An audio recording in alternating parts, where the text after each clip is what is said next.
नमस्कार सगळ्यांना, जय शिवराय। आज आपण बनवणार आहोत साध्या आणि सोप्या पद्धतीने डाळ तडका। तर इकडे डाळ स्वच्छ धुवून घेतलेली आहे, पाणी टाकून घेतलेले आहे डाळीच्या हिशोबाने, आणि 2-3 मिरच्या टाकलेल्या आहे, एक छोटा टोमॅटोचे बिया काढलेले आहे। एक टोमॅटो तुम्हाला टाकायचं असलं टाका, नाही तर टाकू नका। कोणी सांगते टोमॅटो खाणं चांगलं नाही डाळीत, पण मला आवडते। आणि मीठ चवीप्रमाणे, थोडीशी हळद। ह्या पद्धतीने डाळ फ्राय करा, एवढी भारी लागते ना। मग काय करता पंचपक्वान्नला वरण भात एक नंबर लागतो अशी जरा डाळ फ्राय केली तर। मी डाळ शिजायच्या वेळेसच टोमॅटो आणि मिरची टाकून घेते, आणि थोडंसं तेल। आपली डाळ शिजेपर्यंत इकडे थोडंसं बेसन घेतलं, त्यात मीठ घालून घेतलं, थोडीशी हळद, आणि हातात चोळून घेतलेला थोडासा ओवा, आणि थोडासा खायचं सोडा टाकून घेतलं।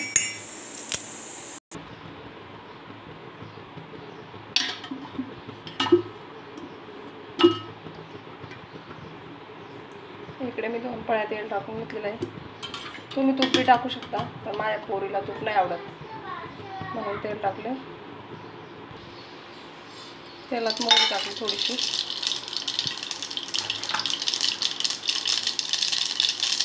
थोडेसे जिरे,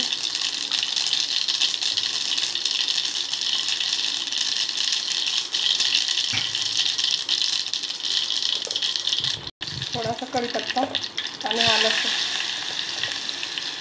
मी लसूण ठेचून घेतलेला आहे, तुम्ही बारीक कट करून पण टाकू शकता। आणि नुसतं ना हिच्या प्रमाणात हिंग टाकलेलं आहे, थोडंसंच टाकलेलं आहे हिंग, मी जास्त नाही वापरत, कधीच टाकते। पूर्ण फोडणी तळून झालेली आहे इकडं, मस्तपैकी आपली फोडणी तळलेली आहे। आता डाळ टाकून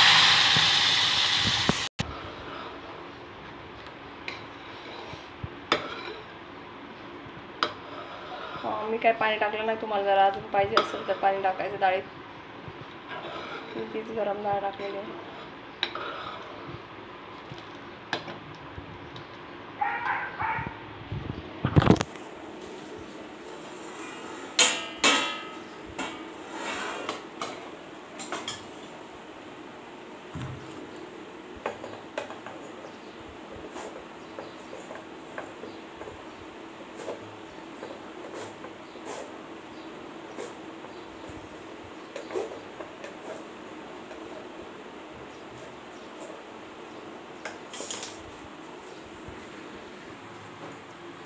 आणि आता बारीक चिरलेली कोथिंबीर,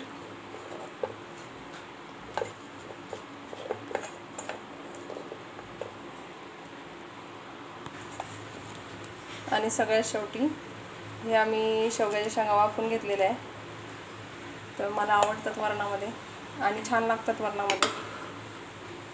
तर हा असा आपला डाळ तडका। आणि बघा, तुम्हाला माझी डाळची रेसिपी आवडली तर नक्की ट्राय करा, एवढी छान लागते ना डाळ अशी,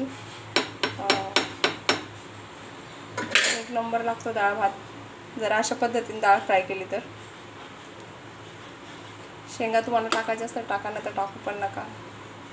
टोमॅटो कोणी टाकत नाही वरणात टोमॅटो, पण मला आवडतं तर मी टाकते। शिजलेलीच आहे डाळ आपली, मी पाणी घातलेलं नाही डाळीत। तर 5 मिनिटं होणार आहे अशीच कमी गॅसवर, थोडीशी शेंगाचा अर्क उतरेपर्यंत। आणि नक्की कशी वाटली डाळ तडका रेसिपी तुम्हाला नक्की सांगा। वरण भात सोबत एकच नंबर लागते डाळ। थोडंसं धनिया पावडर आणि हे घेतलेलं आहे, मीठ टाकून घेतलेलं आहे, त्यात थोडीशी हळद। आणि माझ्याकडे जरा मोबाईल पकडायला कोण नाही आहे म्हणून आपण मिरच्या कट करून घेतलेल्या आहे, आणि त्यात धनिया आणि मिरची पावडर भरून घेतलेलं आहे, धनिया पावडर आणि मिरची पावडर।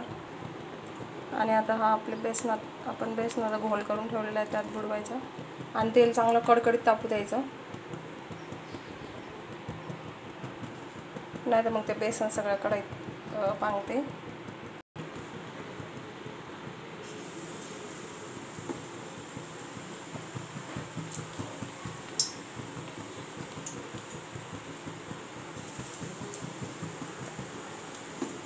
छान लागते हा ही मिरची वरण भात सोबत.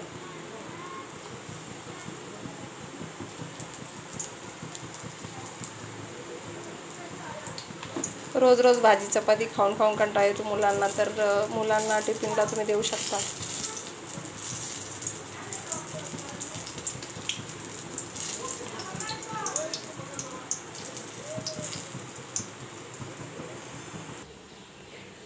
आणि बघा आपली आजची मेजवानी तयार आहे. हे मिरची भजी आहे, पापड आहे, इकडे बीट काकडी लोणचं आणि डाळ फ्राय आणि भात. आज विदाऊट चपाती मेजवानी. तर नक्की सांगा कशी वाटली तर, आणि डाळ तडका रेसिपी नक्की ट्राय करा. धन्यवाद.